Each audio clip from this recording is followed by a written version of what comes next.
Another episode of Blocks and Barriers with me, Tracy, the health coach. Today, we have a very special guest. We have Claudia Welsh here with us. Claudia is the founder and executive CEO of Be Empowered A1, with over 20 years of experience in senior healthcare management across the UK and abroad. She has extensive training in leadership, public speaking, and life coaching. Claudia is passionate about empowering others through emotional intelligence, communication, and leadership.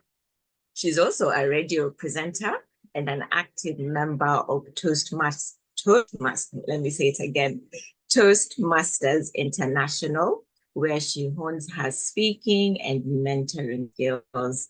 Claudia's mission is to inspire and motivate individuals to achieve their full potential. So welcome, Claudia. Thank you very much. Thank you for such a beautiful introduction. Love it, love it, love it. Just to begin with an icebreaker, you may have heard of this one, but I'll put a little twist in there. If you could have breakfast, lunch, and dinner with any 3 people, dead or alive, who would it be, and why would you choose them for breakfast, lunch, and dinner, i.e. that particular meal? Okay, so for breakfast, I would love to have gotten to have a chat with Winnie Mandela. I know she's not some people's favorite, but I think that lady, she got married at a young age, and she held it down despite what happened in between until Nelson came out. And I would like to have a chat with her over breakfast to see what it is that motivated her, kept her going, even when the going looks really bad. And I would like to understand how she coped after he came out and they separated, because that for me was a little bit, let's say, a little bit unnerving, to say the least. And it would have been interesting. It would have been interesting just to sit with her at breakfast and have a chat about that. And not only that, talk about some fun things, because she's very fashionable. She was very fashionable, very classy, and very pretty. I thought she was a pretty Black woman. So we would talk about the heavy part first, and then we would get into where she got her fashion sense and, you know, beauty and so on. She was beautiful. So that's her for breakfast. For lunch, I would go to our late Prime Minister, Michael Manley. Now, he had a belief in Jamaica, that is, he had a belief that everyone has the right to good health care, good education, and so on. It's a bit of a socialist approach to some degree. However, he did not totally go over there. And out of that, based on how he led for the people.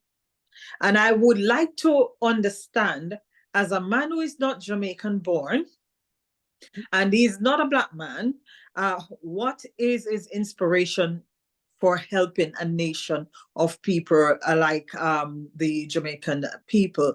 And the people have a love for him that even after death, it's really good. And one of the things that I admired about him is the leadership. When he knew that he was unwell and he could not continue, his exit strategy was brilliant. He had his exit strategy must have been from a long time ago. He had somebody in training, and when it was time to hand over, he handed over to PJ Patterson, who became Prime Minister after. He didn't wait until he died. He did it while he was there. And while he was unwell, he was still able to mentor. So I would like to pick his brains.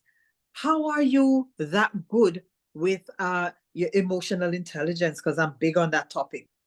And how did you come to plan your exit strategy so well? And if I would like to know from him, if there was one thing that he regretted or lesson that he learned, what was it? Nobody ever asked him that in all the interviews that I have listened to. So that would have been a really, really good one. And I would also like to talk to somebody who is my family member. He's late as well, my great-grandfather. That man, he could not read, he could not write. He would be better for dinner, of course. Could not read, could not write. However, he managed, by the time he left planet Earth, he managed to have a legacy of land and leadership. So when he left an inheritance for his children that were physical inheritance. And then he also left for them his legacy of how he led and how he managed, particularly in the way how he did business.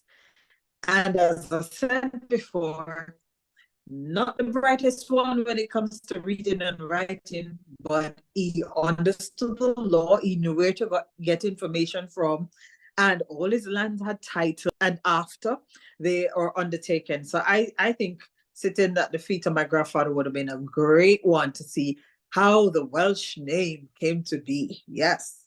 So those are my breakfast, lunch, and dinner. Dinner. It's a pity I wouldn't talk to somebody alive now, but I just think that somehow those folks that have gone would have had more to share. That's where I take it from. Yeah, amazing. And I love that you've given us not just who and what meal, but what exactly you discussed with all of them. So thank you for that. So tell us about your growing up. Where did you grow up as a young child? I grew up on the beautiful island of Jamaica. That's where I was born and raised, in Spanish Town, St. Catherine, for those of you who know. And I grew up as I don't know if it's a typical, I was born and raised in a community that started off as a humble community, and it had, I tell you what, in 1951, there was a hurricane called Charlie, and lots of people lost their lives and properties. And as a result of that, where I lived at Corliss Road, that's where I was born and raised, Corliss Road, where I lived, that was part of the process of getting people back into owning somewhere, having a home. And so the government came, took lands, partitioned it, and sold it to people for a very reasonable price so that they could build themselves back. And this land was purchased by my grandmother and her mother, which is my great-grandmother.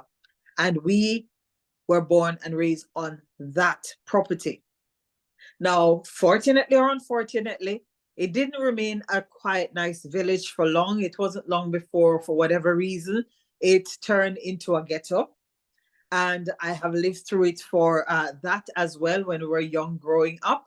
And some of the things that I've learned while I was there, I learned that I understood poverty to be different from how people project it onto you. You don't know that you're poor because everybody is poor. That was one thing. And when one person doesn't have, the other will share. So we understood how to share. We understood how to look out for each other. We understood how to give. And when I moved to the posher area, everybody locks up and they're in their own homes, and you only see them at a certain time when they want to socialize, and then they'll go back in. So there was a big difference in how we grew up in the not so sociable areas, the ghettos, as opposed to when you grew up in where it's supposed to be posh. And another thing that we learned that while we were there, I learned to understand that people find themselves in circumstances that is not necessarily their fault. Saying that sometimes you're born into poverty and the person before you is poor. So nobody's learning, nobody's educated, nobody's there to point and show them the way. And so the generational curse continues. And until somebody gets out of that, then it's almost as if there is no hope. And as a result, lots of people suffered. I can see it. When they go to the schools, they'll be put into the class that has the slowest of learners. They wouldn't be able to, parents can't afford to buy books, so education becomes stunted. Sometimes they don't finish school as they ought to, early pregnancy and so on. And then there's the other side, same place inside that area, where people are fortunate enough to have family who have reached the poverty line and they have gone over. And so they now have big work hard. They had to go to England, Canada, the UK, or just leave the ghetto and go to Kingston. and, and then they would in turn come back and give back to their family. So they may not be able to build a big house, but they'd give back in terms of education, make sure food is there. And that was a big responsibility on the shoulders of that person who made it out. So in my family, that would have been my grandmother. She came to England. And when you come here, it would not seem that she has achieved much, but when you look at all of us, then you can see her achievement because that's how she lived it. So yes, I was born and raised in Jamaica, Spanish Town, St. Catherine, Corlett's Road to be exact.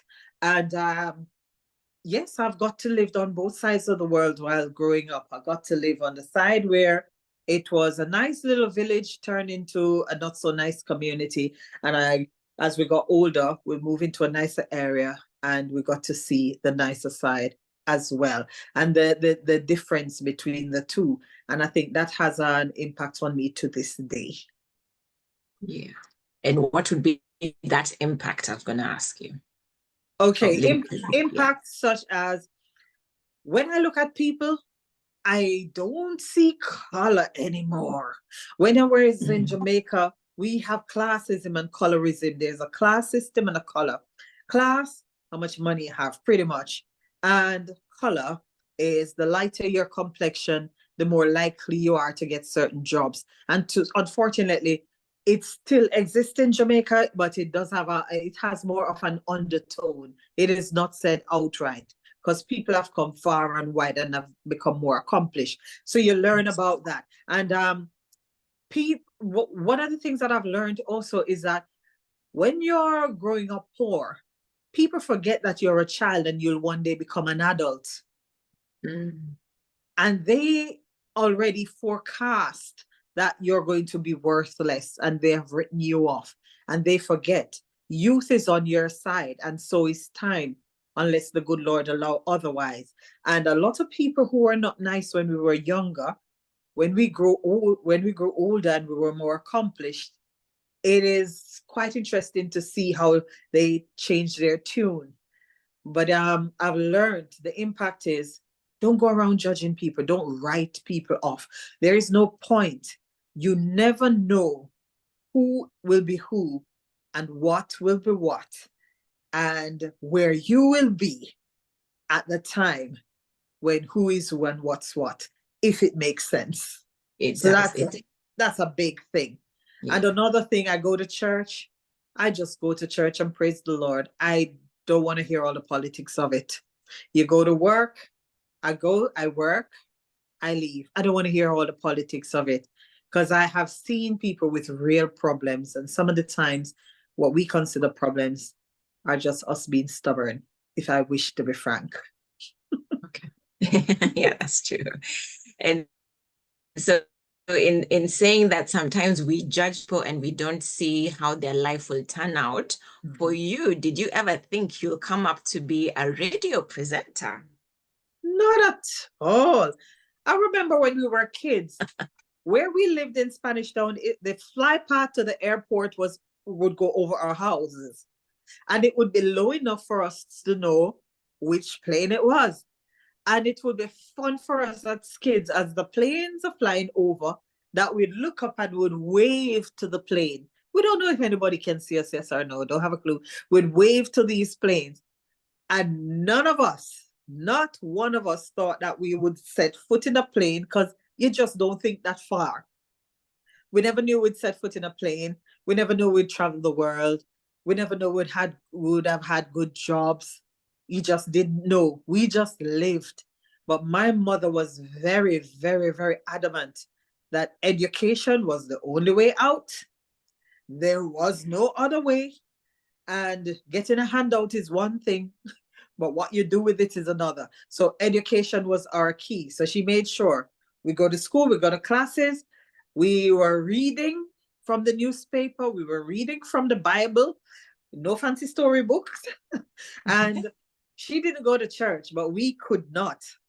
And I remember one Sabbath we thought, oh, I'm going to stay at home. And she looked at my sister and I said, stay at home and do what? And I think that we got the message, right?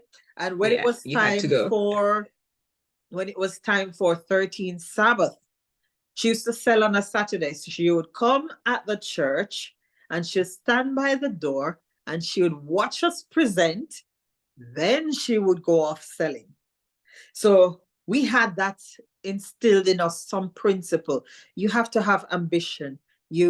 Education is the key out of here. And you can't get the education by osmosis. You got to work for it. So we learned that very, very quickly as children. The show you have on Adventist Radio is called Let's Talk Business. Why do you choose to talk about business? Okay, I should go right back to my humble abode in Corlett's Road. My mother is a hustler. My father is a hustler. My mother, she was a seamstress. She would sew children's clothes and she would go out and she would sell it. And then high season for us would be when September comes for uniforms and so on, when people are going to sew new uniform for the children and so. And while she sewed, I would do the hemmings of the uniform and I would make the buttonholes, or my sister and I, we don't just sit down there, we were active. Along with that, there at the back of the yard would plant callaloo. That is something equivalent to spinach. And each one of us as siblings, especially my sister and I, because there's a big gap between us and the boys, there are different beds of callaloo, beds of cabbage, okras, all of that. And our names would be on each bed. So one would be Claudia, one would be for Karian. And we have, I don't know if people know what these things are anymore. It's called a thread bag. It's a bag with a little string in it that you pull to close, and then we just hang it up on a nail in the door. And on that bag is an exercise book. So every time someone comes and buys some callaloo or buy some okra, would write down what the person bought and how much we charged, and we'll put the money in the bag. And so every evening our job was to go around the back, water the pasture, water the callaloo, water the whatever it is that we were growing. And another part of it would be to go down to one of the farmer's yard and collect horse manure to fertilize our produce. And I am telling you, it was not a fun job. No, it was not. I remember it to this day, and we laugh about it now. But we didn't have fancy money to buy the fertilizer. So you had to go where you could get it. So we went and we would, we learned how to mix it and just spread it around. And our crop would be one among the most beautiful. My mother, when we go to the market to sell, there would not be hands because she would sell it as no fertilizer. Today we call that organic. Organic. Mm-hmm. Ahead of our time. Mm-hmm. Right? So we learned to do different things. And there was a factory down where we were, and it produced compressed board. You see a lot of that making furniture today. So it's compressed board. And they make it for all, the byproduct of that is some paper. And I would go to the shops and sell these paper for the shopkeeper to wrap meat in to sell customer. And I would make money from that. I'd take that same paper and I'd go to my high school and I'd sell it to the home economic department. And the girls would use it to cut their patterns for making skirts and dresses and blouses. And the food and nutrition side of it would be using it to line their baking tin. So you see, and I can't tell you about being entrepreneurial in spirit because it was there. Yeah. On my father's side, my father family has a massive farm, massive farm. And along with the farm, they'd sell sugarcane to the local sugar factory. They'd raise animals to sell to the hotels for meat. And in Jamaica, we have a lot of jerk chicken and, heaven forbid, jerk pork. So they would sell those animals for jerking and selling for other retailers and so on. And market people used to come in to buy produce from my father's farm to go back and sell. So without even thinking about it, I grew up somewhere learning how to hustle.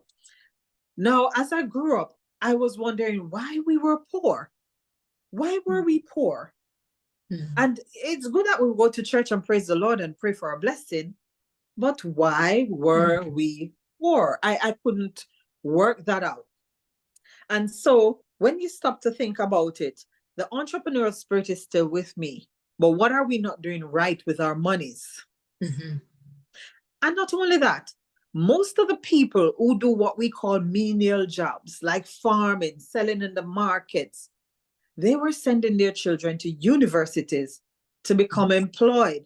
Some of us left university and couldn't find a job. Some of us, the employment that we got is not a reflection for the study that we did. It didn't pay well.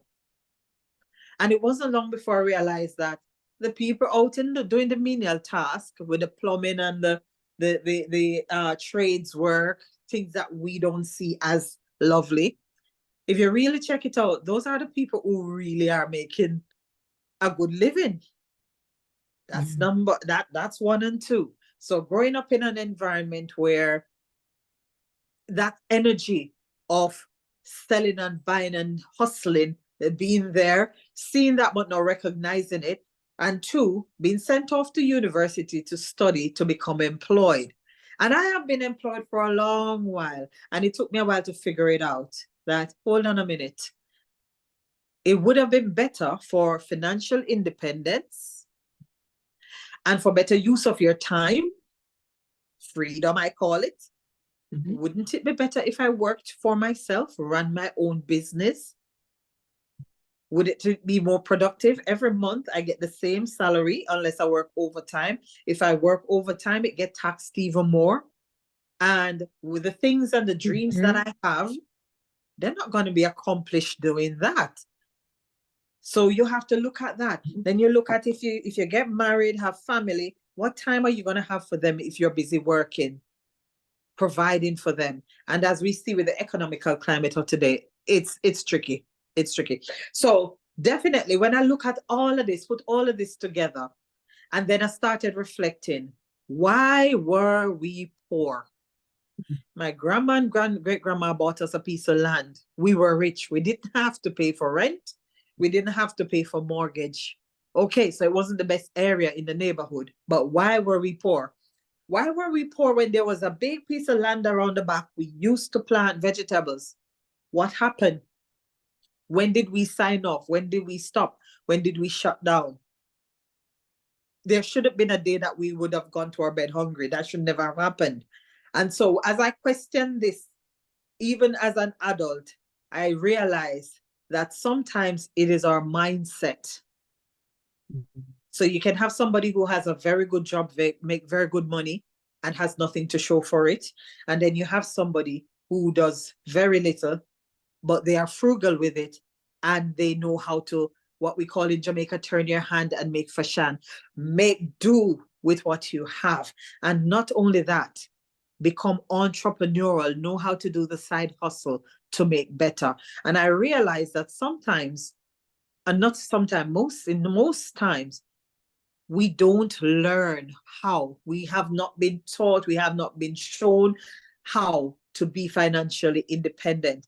And we have been taught to look down on things that we should be looking towards. Getting a trade, if you're a plumber, if you're a carpenter, furniture maker, if you're a child caregiver, anything that you put your hands to, you can use to become financially independent. I'm a trained radiographer. I no longer work for someone. I exchange my skills for finance, but it's under my name, under my company. I pay my own tax. Since of late, they've made some changes, so I'll have to use an umbrella company or something like that to help out. But the point I'm making is I realize that whatever it is we do, we can all become financially independent. Now, if you go to church, and I love the Lord and all of that, one of the things we get taught in church is to take the jobs teaching, nursing, the jobs of service. we're not too inclined to take the job of a policeman, policewoman. We're not too inclined to take the job of I don't know, the plumber, the thing with that. You know, you want to go to some university that belongs to the Adventist fraternity and say, I've been here, and you want to marry well, you know? And we've learned that. And we have been taught how to faithfully return tithes and offering, and that should be done. It is between you and God, it's something that is required by Him. It should be done. But we have not been taught how to become financially independent in church. So everybody tries to be like the Jones. Where do you go to study? Oh, I went to NCU. Oh, everybody wants to go to somewhere that is Adventist or Howard University, or they want to go where the Elodians sing. So for us, success means that we go to these fancy places and we get employed. But I realize that employment, pardon the French, I'm going to be very frank, employment to me is a form of slavery. For being very open. And I realize things like civics, which used to be taught in school, teaching you how to open a business and do simple stuff, they're not taught anymore, because we are engineered now to seek employment and to get into that of going. Now, not saying you shouldn't be a nurse and you shouldn't be a doctor and you can be anything you want to be. But in that same scope, I strongly believe that we can be financially independent. When you're financially independent, you don't have problems with Sabbath keeping and work, because you'll be able to manage your time. And when you're financially independent, you don't have pressures for money as such. If you don't manage well, not managing your finance well is another topic. Yes. When you're financially independent, you're more open in your thinking. It means that you will see opportunity in everything and everyone, and you will want to share because there's no competition there. And so mindset again. It's a mindset. And I realize that knowingly or unknowingly, we have been brought up to become employees, to work and take orders from someone else, and to carry out those for whatever pay we get. And we are grateful for that. If we want more, we work longer hours. We work harder. And then by the time we reach 45 to 50, our body's starting to tell us that we have aged it considerably by long, extensive work, lack of sleep, and so on. And our churches will just keep asking for more. You want a free will offering, you want tithes, you have this project to do, that project, and everything comes back to the congregation financially. And so we are learning to go and work and employ and give. And I do, that doesn't sit very well with me. I'd love to be in a position where I can earn, I can do the work of God, and I can have that financial independence. Saying that, not everybody is cut out for business. Some people prefer to be employed, but that's fine. But at least read books about finance, read the Bible. There's lots of stories in there about finance. When you lend somebody something, don't put interest on it. Don't get a usury. It's a loan, not like these mortgages that we have today, right? So these are some of the things that we can look into. So if you're not made up for, say, running your own business, read about finance to see how you can invest wisely with what you have. Think about the Proverbs 31 woman. And I said woman only because there is none there for a man. But if there was, I would say also the Proverbs 31 man.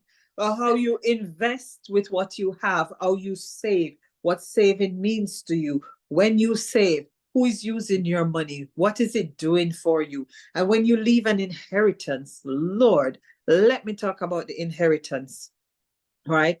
When you leave an inheritance, teach the people who you're leaving it for how to appreciate it. Otherwise, don't bother. They will blow it in no time when you're gone. Teach them how. Let them understand that you work hard. Let them participate in activities so they can appreciate where they are. So if there's a charity, let them go there and give off some time and help people less fortunate than themselves so they can appreciate what they have.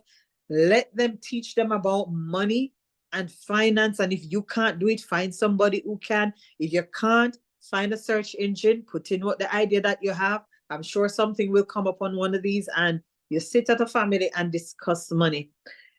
When bills are to be paid, have your children sit there with you and let them know what is incoming, what is outcoming, what's left behind. Not so that you can tell them no when you don't want to give them something, because if you weaponize your knowledge, you lose the battle. But so that they can understand how decisions are made, how they are taken, and how to make smart decisions themselves. Yes.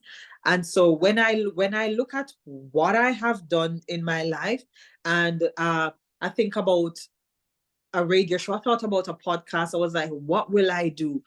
And I think that this is the best thing I can offer. Other people will give you emotional support for other things that are going on in your life. I can't say I'm the best person for those things. I'm more likely to be able to say, if you have an ambition or a dream, even if I don't know, I'll sit with you and we'll research it together, or I'll find somebody who can help you. And I think this is the help that our church members in particular, my fellow church brother and church sister, could benefit from, where I can help. I discover a lot of things late in life, and some things I can't fix, but I still can help by letting them know so they don't have to make the same mistakes or learn them too late.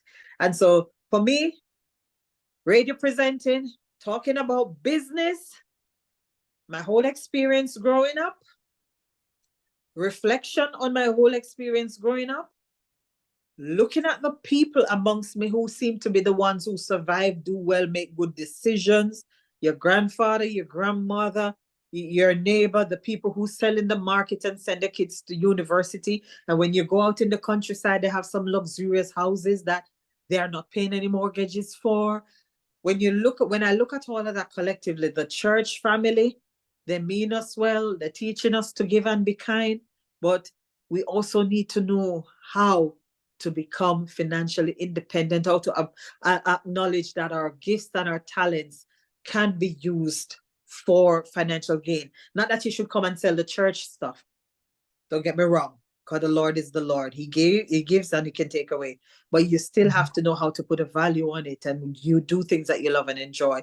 And based upon all of that long story that I just told you, and many more that I may have forgotten to mention, yes, I can see myself doing radio for a long time. I can see myself talking about business, about finance, interviewing the people who have the experiences, however varied they are.